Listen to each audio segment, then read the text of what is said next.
I'm going to explain why it took so long for Dave Filoni to become hated by certain portions of the fan base, and why, despite that, he still has his defenders. Let's start with his debut, i.e. The Clone Wars 2008. People tried pointing the finger at George Lucas more than Filoni, but I'm going to be blunt. Everything Filoni was credited for was an absolute failure. This was the one Star Wars show he made with George holding his hand, and to be honest, it ended up being the best of all the slop he's made. But that's not to say the Clone Wars is without problems, because it absolutely is.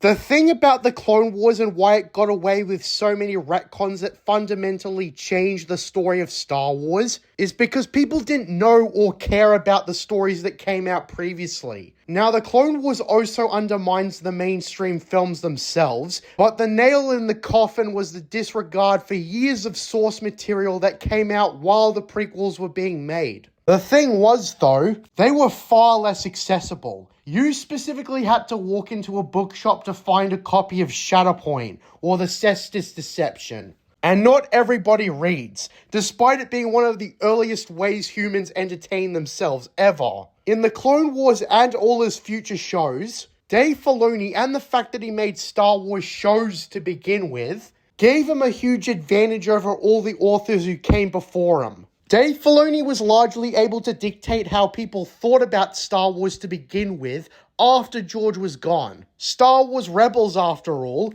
was one of the OG pieces of Disney content, so Filoni was given a lot of power. As much as I hate that it's the case, typically movies, shows, and video games will be seen more than comics and novels. That does not mean, however, that we should just ignore the comics and novels, because the authors of those two mediums still wanted to express a story to us, even if it's on the page and not on the screen. I think some of the best Star Wars content comes from the comics, but good luck convincing a layperson to read them. Dave Filoni relies on people's inexperience to influence how they think about Star Wars in the first place. It took so long for the complaints about his inability to work with what was already made, because people didn't know about them. And I think the main people who spoke about the Clone Wars didn't even bat an eye at something like the Cestus Deception. I think there's an unfortunate bias in people who create video essays that don't exclusively talk about one franchise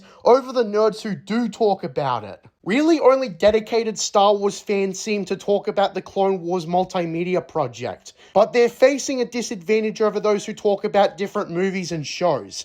I think I'm 90% convinced that Dave Filoni has deliberately been trying to make sure that people see his shows and only his shows, so that he can dictate what Star Wars even is on his own terms. Dave Filoni relishes in the fact that the most likely content people are going to see outside the films are his shows. And so, he has no reason to write novels or comics. And as we all know, he wasn't above paving over novels and comics that were based on his own outlines. While Angry Joe was out calling Tales of the Jedi Chinese knockoff edition a great expansion to the lore, he was ignorant of the fact that anyone who read the Ahsoka novel was furious at Filoni for having wasted their time. Novels take a long time to read, so having it disregarded by someone who was already a selfish as fuck writer stings. But not everybody heard of this controversy, or they passed it off as simple bookworms being mad that some fuck-off novel nobody read was retconned.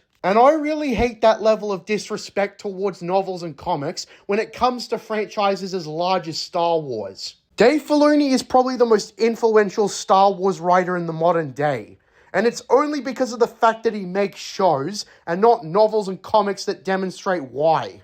It's not because he's a genuinely talented master of writing, because a lot of what he's written directly have been awful. There are so many writers who came before him who are eons superior to him in terms of talent, but they've been brushed under the rug simply because they didn't have a television show to work with, but rather a computer to write words in front of. Dave Filoni then takes advantage of that to pretend like he was the first to do something. And people treat his shows like it's the definitive work on a certain topic, whether it be the 3 years in between Attack of the Clones and Revenge of the Sith, the Dark Times, the origins of the Galactic Civil War, the post-Return of the Jedi period, etc. Honestly, it would be so satisfying to force him to downgrade his accessibility to comics and novels, and see if he still has the cult following he does now. But that's never gonna happen. He's just gonna continue to make mediocre Star Wars shows, and people won't be able to tell the goddamn difference, because it's mostly all they have ever known outside the movies. Dave Filoni is not on an equal playing field to other writers, and he relishes in that. Now, all of this might sound incredibly obvious if you watch my channel frequently, but I'm trying to explain why Dave Filoni is so overrated to those who are still confused on why not everyone treats him like the second coming of George Lucas. And this is why. People who have a range outside the movies and shows can see right through Dave Filoni for what he really is. A complete leech off of accessibility, who barges in on other people's work and pretends he was the very first. Like how many Clone Wars fans think that the Clone Wars wasn't properly explored until that show came out, despite writers exploring it years before Filoni. My goal has been to get people to broaden their range and be more aware of Star Wars content in general. Dave Filoni is an opportunist, and he wouldn't last 5 seconds if he was downgraded to a novel or comic writer. Anyways, that's been my explanation on how Dave Filoni created the illusion of himself being the second god of Star Wars. I hope any lay people found this informative. I'm JJ Plagiarisms, and until next time, what are stories for mystery boxes? Under the mountain.